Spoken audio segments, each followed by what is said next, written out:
Ready. Play.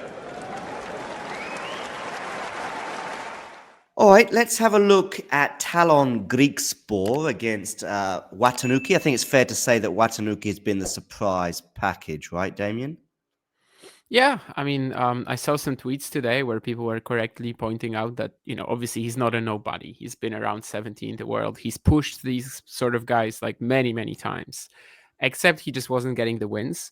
And while I can't fully say that he got back-to-back top 20 wins because he was down a set to Thomas Machac when he retired, still, I mean, yeah, it's the sort of talent he has, especially yesterday, the way he just was able to steal the show from Francis Tiafoe, I think was very telling. I mean, you very rarely see this, especially with Tiafoe, who's like one of the most popular Americans, right? He's considered like the entertainer and the trick shot master and stuff like that. And yeah, you just see literally the entire crowd actually cheering for Watanuki and just being so impressed with the crazy shots that he's hitting. I think I've said it before on the channel, but just like somebody who approaches tennis in a way like this, which like, he takes the ball so early that other players can't attempt it or like won't attempt it because it just doesn't make any sense. And he makes it work. He makes it, 40 winners in that match or whatever it was in two 41, sets. maybe. Yeah, 41, I think. Yeah, that's something that definitely stands out to me always, simply because I don't think anyone else is really able to play tennis like this. It's something that is just literally limited to him and maybe two or three other people. Did you hear what Ferreira, obviously Tiafoe's former coach, said about basically kind of to ignore the show that may or may not be going on at the other end? Did you hear that comment? Mm-mm. I just thought it was very interesting that obviously Ferreira, having coached Tiafoe, was like, don't get distracted by what may or may. And of course, there were times when if he didn't get distracted by Tiafoe exactly, he certainly could have got distracted by himself in terms of the fact that he had chances to finish the job earlier, right? Yeah, there were a lot of breakpoints in the second set. He was basically hitting ridiculous winners left and right, and then breakpoints suddenly, that's out. But yeah, I mean, obviously he was still able to prevail despite looking like it might go to a decider. Maybe it could have been one of these losses that we were, that I was just talking about. So actually, including a loss to Tiafoe in Miami, but Hurkacz in Stuttgart, and especially in the 2023 season, Nori in Madrid. That was a two-setter, but he had so many chances. Like these sort of losses definitely were kind of like a theme for Watanuki's career so far in terms of his matches against the top guys. Sure, Tiafoe is not like top 10. He's not really like part of the elite, but anyway, yeah, it's a big stepping stone also in this sense. And yeah, to get the job done is something that probably goes mostly against the grain in terms of his career thus far. When I was talking just before we started recording about the four round of 16 matches that'll be on the schedule for tomorrow, and I said, well, Griekspoor, Watanuki, and you said, I think this one could be the most exciting one of the bunch.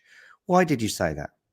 I just think that Griekspoor is playing incredibly well, and Watanuki is so entertaining to watch when he's on form like this. So even if this isn't like the most conventional round of 16 match in Indian Wells, definitely not. I think it's actually just beautiful that we'll get an encounter like this. Should be pretty high quality, and yeah, can't wait to watch it. Griekspoor, of course, having defeated Zverev, but just in general over the last 2 weeks, he's just getting top 20 wins left and right. This isn't going to be a top 20 opponent for him, but just the opportunity as well ahead of both players, I think it makes it for a very exciting watch. It's definitely like standing out in terms of the whole lineup. I'm talking about both men's and women's, especially on the women's side. I think in the bottom half there's no unseeded players. Yeah, I guess on the men's there's also Marcos Giron, but like Griekspoor Watanuki is a little out there. But at the same time, this is kind of what I just like in tennis in general, right? Matches like this, where the opportunities for both players are like the opportunity for both players is simply going to be like the main storyline. And on top of that, they've been playing fantastic this week. Obviously, when you're ranked where Watanuki is and the sort of distance between you and the upper echelons of the tennis world, any run at a Masters 1000 is to be respected. But I think it is probably fair to say that Griekspoor has had the tougher route. In fact, I think he's had really three. Kecmanovic maybe in a different part of the year might have been, or different year even, might have been suggested as being a normal round one opponent, but he's had a good 2025 thus far. So that in the round one has to be reckoned with, and he won that one in 3 sets. Zverev, the number 1 seed and world number 2 right now, doesn't need any introduction just to how difficult that is for a round 2 opponent. I think Griekspoor even talked about having some pretty tough draws. And then he gets Mpechi Pedicard in the 3rd round as well and manages to beat him in straight sets. So it's been a pretty impressive run from Griekspoor, right? Yeah, and you can also go back to Dubai, like other than the loss to Tsitsipas, he's winning all these thrillers, of course, saving match points twice on the way to the Dubai semis, and he just keeps going like this here against Zverev. Yeah, Kecmanovic has a good head-to-head against him too, so so definitely not easy for him in the opener. And Pechi Pericard, they have pretty similar, like similarly poor return stats. They're definitely like in the top 50, they're among the worst returners, so you can just imagine that it can be like a tiebreak lottery. And he just didn't make it like this. Like he was able to avoid it, so that's another really important win for him there. Yeah, and then yeah, just to pick up 3 top 20 wins in 2 weeks is insane. He's like so ice cool in all these tricky moments. Was so much braver than Zverev in the last stages. And yeah, I think the quote was actually about Davis Cup, that he keeps playing Okay. Cinderella Alcaraz because he's the Dutch number Okay. 1, and when they face Okay. Spain and Italy. But it was Yeah. obviously very funny because he said that he literally is F. Okay. Yeah, literally struggling and going to be in a situation of discomfort. So Watanuki, obviously, as you mentioned, getting past Mahac, but maybe with a bit of fortune in terms of the Czech's retirement through injury, a 3-set win over Bublik, and then that memorable win you mentioned last night over Tiafoe. What about patterns of play in this match? I mean, what would you be looking out for, expecting? Where might the match also be won and lost? Not much, honestly, because both players are like very focused on what they want to do on the court. Like Tallon just wants to hit a big serve and a +1 forehand, and Watanuki just wants to attack, take the ball as early as possible, get to the net, return aggressively too, which might be a bit tricky against Tallon.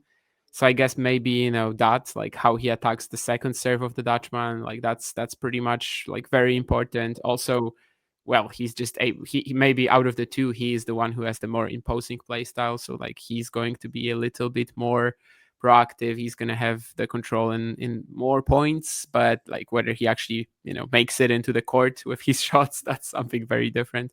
With this sort of like ultra aggressive style, you never really know what his consistency level will be. But no, I do think that these two guys are like very focused on what they want to do. And obviously, we're also talking about two very, very strong servers. So even in conditions like this, I would imagine that it won't be like a break fest. No. I'm going to go with Griekspoor in straight sets. Can you see Watanuki winning this, though?